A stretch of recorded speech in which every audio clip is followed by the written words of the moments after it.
नमस्कार। साहित्य तक के बुक कैफे के एक दिन एक किताब में मैं जयप्रकाश पांडे आपका स्वागत करता हूं। आज मैं शमीम जहरा की आत्मकथा पगडंडियों से शाहराहों तक। शाहराहों का अर्थ होता है राजमार्ग, पगडंडी का अर्थ आप जानते ही होंगे। यह उत्तर प्रदेश के नगीना गांव में जन्मे एक ऐसी लड़की की कहानी है जो अपने इलाके में अपनी बिरादरी की वह पहली लड़की थी जिसने पढ़ाई लिखाई की, और न केवल पढ़ाई लिखाई की बल्कि प्रशासनिक सेवा में भी गई। देश की आज़ादी के बाद जो भारत के गांव थे, यह पश्चिमी उत्तर प्रदेश के एक कस्बे नगीना की कहानी है, जिसको मैंने अभी गांव कहा था। उस ज़माने में नगीना कोई बड़ा कस्बा नहीं, गांव ही रहा होगा। बिजनौर ज़िले में यह कस्बा पड़ता है। वहाँ की एक मुस्लिम परिवार की लड़की की कहानी है। शमीम जहरा की अपनी आत्मकथा है, जिनका जन्म 17 नवंबर 1949 को हुआ था। 1955 से उन्होंने अपनी इस पुस्तक की शुरुआत की है। उन्होंने ये बताया है कि उनके घर का माहौल किस तरह का पारंपरिक था। मुस्लिम परिवेश में साल दर साल उनके परिवार में वृद्धि होती रही। उनको अपने ननिहाल की याद है, अपने बचपन की याद है, किस तरह से वे पढ़ाई लिखाई करने घर में ही पढ़ी लिखी। पहले तो शुरुआती शिक्षा उनकी घर में हुई। उस ज़माने में यह माना जाता था कि लड़कियों को अक्षर ज्ञान होना चाहिए, उससे ज़्यादा नहीं पढ़ना चाहिए। बावजूद इसके इनके परिवार के लोगों ने इनको स्कूल में पढ़ाने के लिए भेजने की बात की। चौथी तक की पढ़ाई इन्होंने उर्दू में की। उसके बाद इनको संस्कृत की एक पाठशाला में भेजा गया, जहाँ ये पढ़ना शुरू की। बुर्का पहन के जाती थी, घर से एक नौकरानी साथ जाती थी। उस माहौल में पढ़ के ये कुछ समय थोड़ी सी बड़ी हुई, तब एक शादी ब्याह के समय में इनसे उम्र में 10 साल बड़ा लड़के ने इनको देखा, और बातचीत में परिवारों के बीच जैसी बातचीत होती है, यह तय हुआ कि अरे इनकी तो जोड़ी बड़ी अच्छी लग रही है, इसको अपने परिवार में ले आते हैं।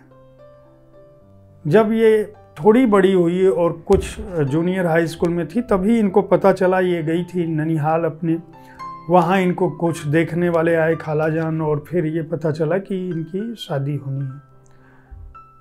इनके परिवार के लोगों ने मना कर दिया कि लड़की छोटी है।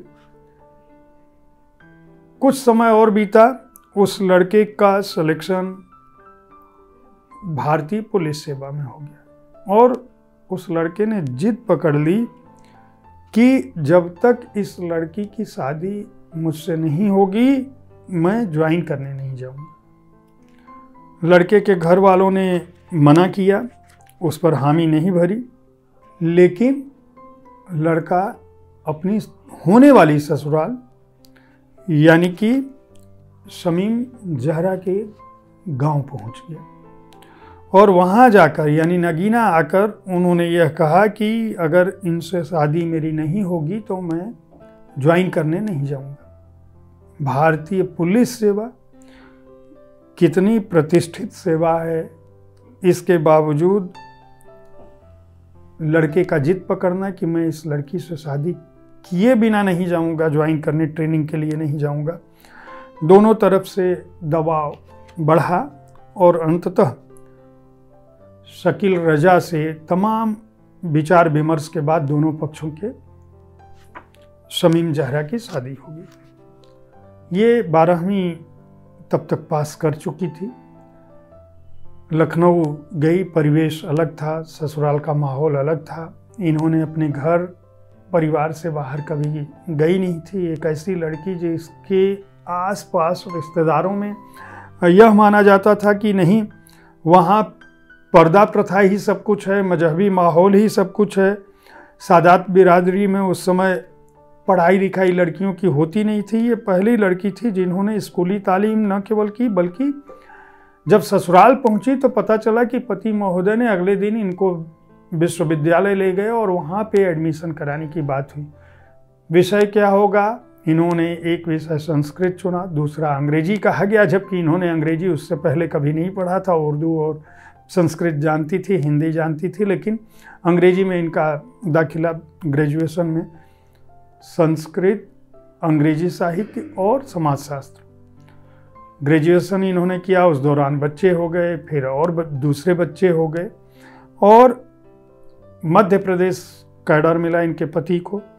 ये उनके साथ आईपीएस अधिकारी शकील रजा के साथ गई, और जब परिवार में और भी वृद्धि हो गई तब इन्होंने उस दौरान स्नातकोत्तर किया, और स्नातकोत्तर करने के बाद एलएलबी की डिग्री ली और कंपटीशन दिया। प्रतियोगी परीक्षाओं में बच्चों को होने के बाद शामिल हुई और उनमें इनका सिलेक्शन हो गया।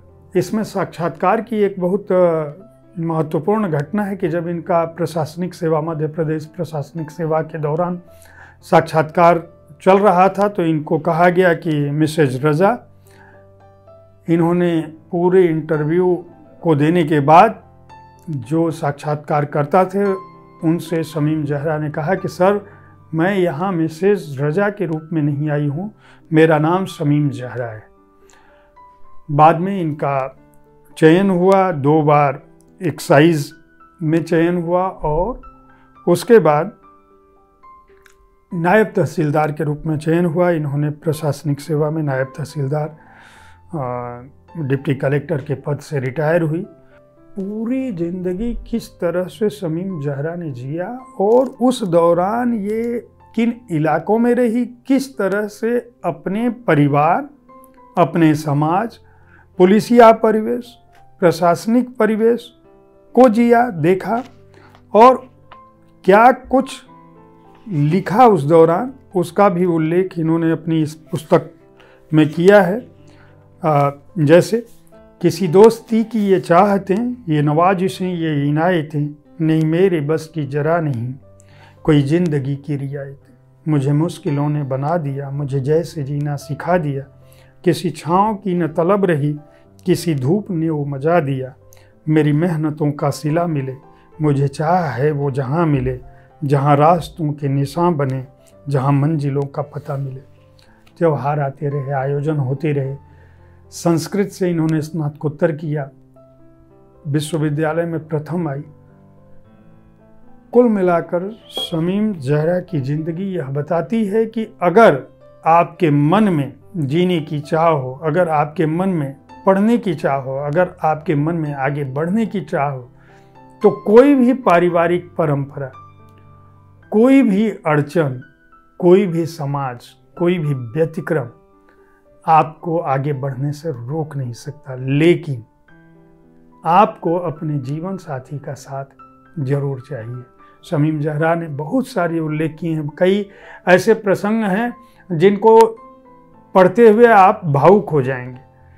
एक लड़की जो बच्चों की माँ हो चुकी है, एक लड़की जिसकी शादी एक तरह से कहें कि किसी लड़के ने देखा और तय कर लिया और शादी हो गई। पारंपरिक परिवेश को मानने वाली लड़की, पढ़ाई में वो संस्कृत लेती है, मुस्लिम परिवार की लड़की, लेकिन वो जब चयन करती है कोई ड्रेस, एक बार सिलाई की घटना का उल्लेख किया उन्होंने कि उनसे पूछा गया कि क्या तुमको सिलाई आती है, उन्होंने कहा हाँ।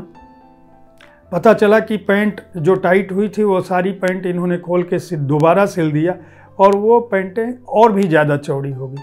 उसके लिए इनको किस तरह से डांट पड़ी शुरू हुई और कब ये सोफे के पीछे छुप गई।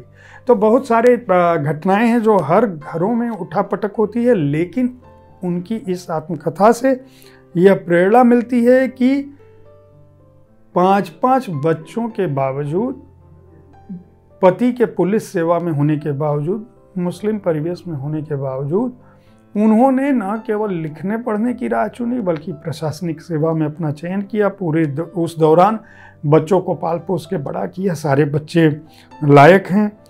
और लिखा, क्या लिखा उसको आपको मैंने उनकी एक शेरो शायरी सुनाई। यह आत्मकथा बेहद रोचक ढंग से लिखी गई है, इस शैली में लिखी गई है कि आपको लगेगा कि मैं कोई चलचित्र देख रहा हूँ। एक और पंक्ति उनकी सुनाता हूँ मैं, अभी नज़र पड़ गई मेरी। वो जो हमने चाहा मिला नहीं, कहीं क्या किसी से गिला नहीं। कभी वक्त की है नवाजिशें, कभी कोशिशों का सिला नहीं। तेरा शुक्र है कि मेरे खुदा मुझे दिल दिया बड़े काम का।